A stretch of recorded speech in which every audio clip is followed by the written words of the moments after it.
Don Bermuda's Girl Chapter 7. Goodbye Commissar. The door slammed shut and the commissar came in with a paper bag and 2 buttermilk in his hands. 2 slices of pizza and buttermilk for 2. He placed them on the table and sat down comfortably, placing one foot on top of the other. You may eat, you said you were hungry. No matter how hungry I am, I cannot eat alone. These are for you, I will accompany you with buttermilk. There are 2 huge slices, you also have all those hours working, you must be hungry too. As they ate, the commissar took the opportunity to ask her. I'm curious, what were you doing in that nightclub? I was visiting a friend. I had no idea what was going on there, but I could not go home. Because I do not have a good relationship with Axel. I believe most who were there have been released now. You are holding me only because I have a connection with Axel. You want information, but in vain. You are tiring me and yourself because I have 5 years without seeing him. Even when I get out of here, one of his men will come to pick me up, I believe. After you finish the food you can go out, we lack evidence to keep you. Well, you hold me as long as it took. Nicole spoke, laughing ironically as she chewed slowly. Anyway, what happened at the club? My friend lives in the apartment upstairs, Nicole asked. Drug distribution. What? Those responsible were arrested. Did any of them have the name Anaid? I am not allowed to give information, but no, he rolled his eyes. Super. Anaid only lives there, he doesn't mess with things like that. He had a boyfriend 5 years ago, when I came back and left him because that guy was consuming drugs. That guy? Yes. I do not know the details. No, I thought that this friend of yours was more than a friend. Ah, no, are you kidding?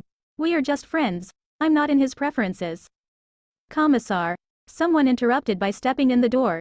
Something whispered in his ear and he came out quickly saying. Wait here. After a few minutes he came back again, but did not sit down. You are free to go. He smiled. She could have faked, but it was natural for her to get along well with him. Finally. I need air. Has anyone come for me? No, as far as I know. Ah, okay. I'm accompanying you to pick up your belongings. He accompanied her and somehow regretted not meeting her again. She seemed so fragile that he wanted to take care of her. But he was a policeman fighting crime, and he should not trust her. That was it. He shrugged. Thanks for the food. You're welcome, miss. Please call me Nicole, Nikki or madam. Okay, Nicole. Okay, should I call you Commissar? Aras. Goodbye, Aras. It seemed like his name sounded different from her voice. She was escorted and gathered her stuff. I would say goodbye, hope not to see you here anymore. He smiled and extended his hand. Goodbye.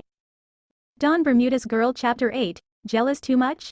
Nicole extended her hand and after meeting Aras turned to the exit, turning on her cell phone. Lots of missed calls from Ellis and Anaid. None from her irritant stepbrother Axel.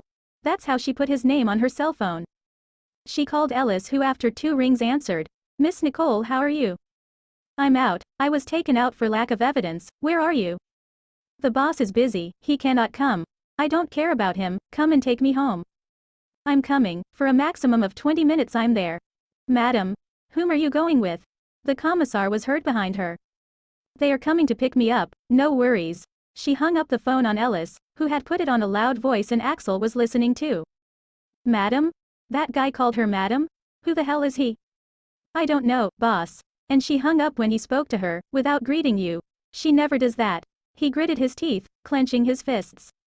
Boss, I am gonna leave you at home and I'll hurry to get Miss Nicole. No, let's go get her together. His anger did not come out easily. But boss, you were injured. If you were in pain they will notice you. I will fix it. Let's take the madam first. The voice he heard calling her, madam, made him so enraged. Nicole was his madam. Nicole, on the other hand, was sitting over one of the desks as the commissar printed some sheets near her. Do you know what is ironic and funny about this situation? What? He replied, raising his eyebrows. It felt good that she had not left yet. Every time I come back I end up here and the desolate Ellis is forced to come and convince me to go home.